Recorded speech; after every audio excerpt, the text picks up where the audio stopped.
la ley? La cantidad de definiciones que usted puede encontrar para la ley, pero digamos que académicamente la ley es una norma que tiende a regular las acciones humanas, ¿no? Y es de cumplimiento obligatorio. El Estado organizado, o sea, la población organizada, se organiza precisamente a través de la ley.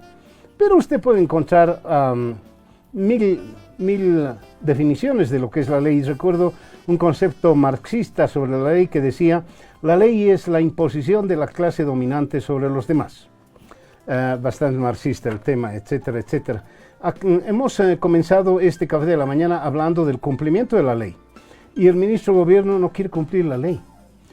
Una ley que hace mucho tiempo habíamos indicado estaba siendo pisoteada porque se presentaban personajes inocentes, culpables, qué sé yo, esa ya no es mi tarea de determinar, pero se los presentaba casi como un trofeo de guerra.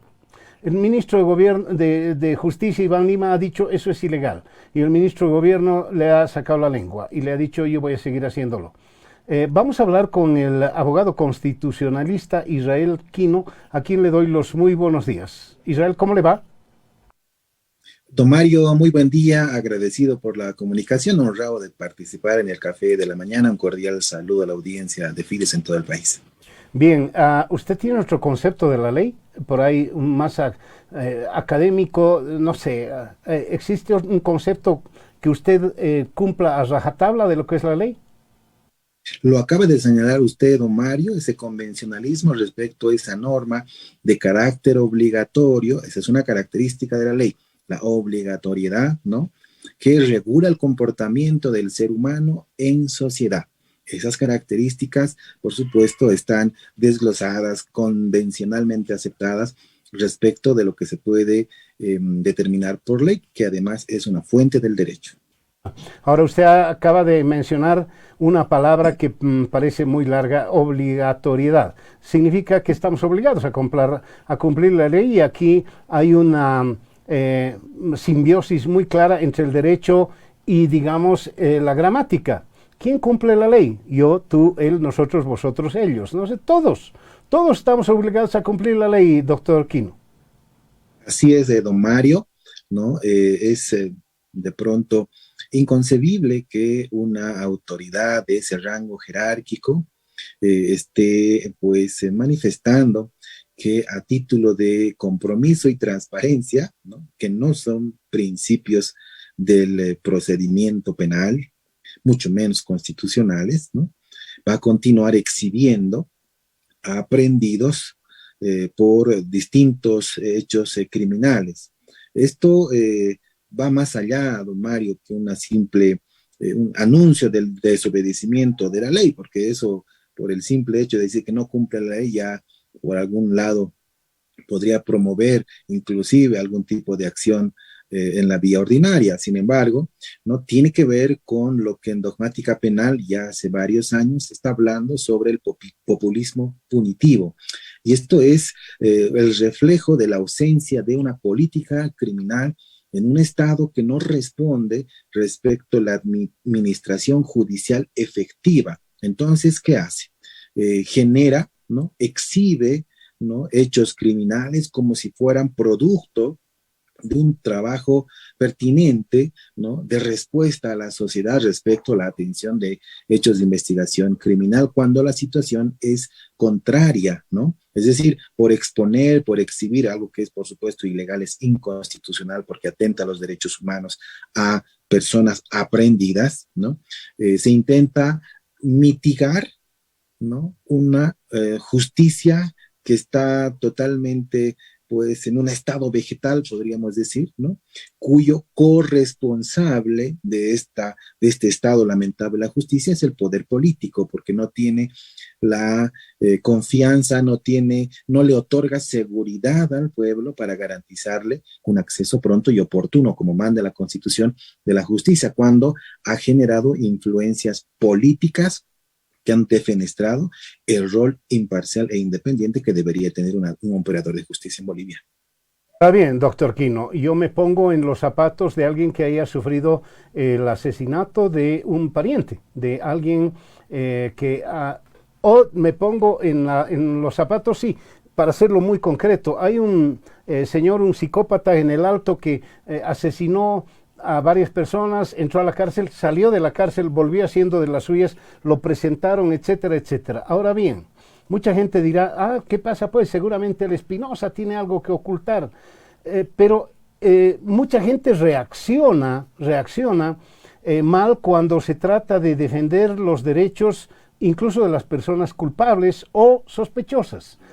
¿Por qué no se puede presentar a una persona sospechosa ante los medios de comunicación? ¿Por qué?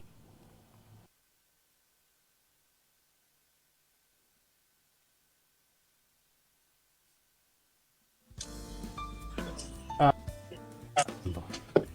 lo están llamando, le han dicho, cuidado que hable mal del ministro de gobierno. No, no creo que haya ido. ¿Y está? Doctor Quino, ¿me escuchó? Se entrecortó la comunicación, don Mario, creo que bajó un poquito la señal. En esta oportunidad no me llamaron. Bueno, en todo caso, yo le preguntaba claramente, por qué hay que cumplir, por qué hay que proteger la identidad de alguna persona sospechosa? ¿Por qué? Varios matices al respecto, don Mario. Cuando el procedimiento penal en el 296.4 dice solamente autorización expresa y con autorización del abogado defensor puede ser presentado a un medio de comunicación. ¿Con qué fin? Aplicar el populismo punitivo. Bueno, lo segundo, yo no he visto, Mario, ¿no? Por ejemplo, que lo hayan presentado así a ese coronel, miembro de DIPROVE en Santa Cruz, cuya investigación de un medio chileno ha identificado hechos irregulares en DIPROVE.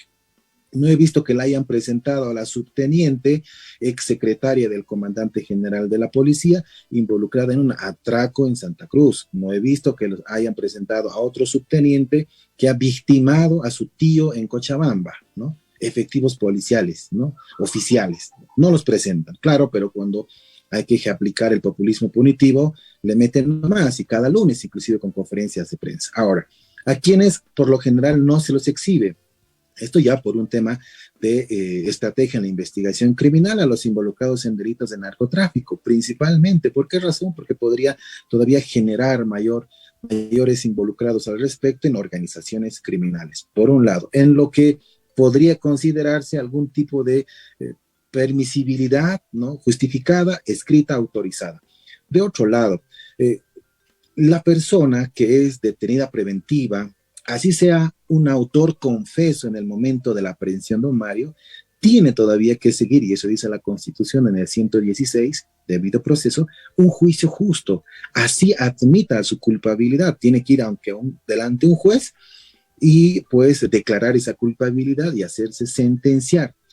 Después de la sentencia tiene que todavía ejecutoriarse la sentencia. Bueno, ahí sí pueden presentarlo y decir que es un criminal sentenciado, ejecutoriado.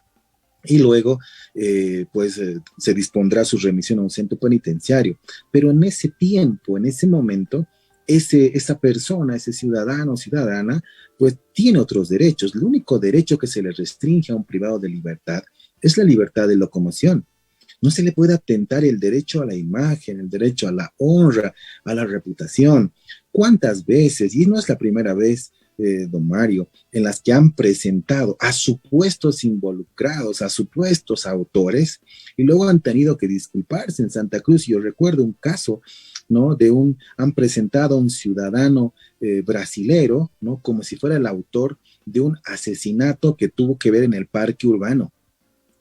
Meses después identificaron que no era el brasilero, sino era un joven de 21 años, ¿no? Y el derecho a la imagen, a la honra, a la reputación, al nombre de ese ciudadano brasileño ha sido prácticamente vulnerado, mellado, ¿no? Y probablemente sin poder resarcirle el daño, porque a título de una operación de inteligencia policial se ha generado esa presentación en presencia de un exministro de gobierno, del comandante de la policía, del director nacional de inteligencia. Lo recuerdo muy bien el caso. Entonces no es que se aprenda y se diga son ellos y se los puede exhibir, también tienen derechos. Ahora, yo entiendo que en el caso de familiares de víctimas de feminicidios, asesinatos, homicidios, delitos muy graves, también puedan generar una suerte de decir, identifiquen, son ellos, por supuesto que sí, en algún caso, sí, inclusive, pero también hay pues cámara GESI para aquello, ¿no? En el caso de delitos sexuales, en el caso de menores, pero hay que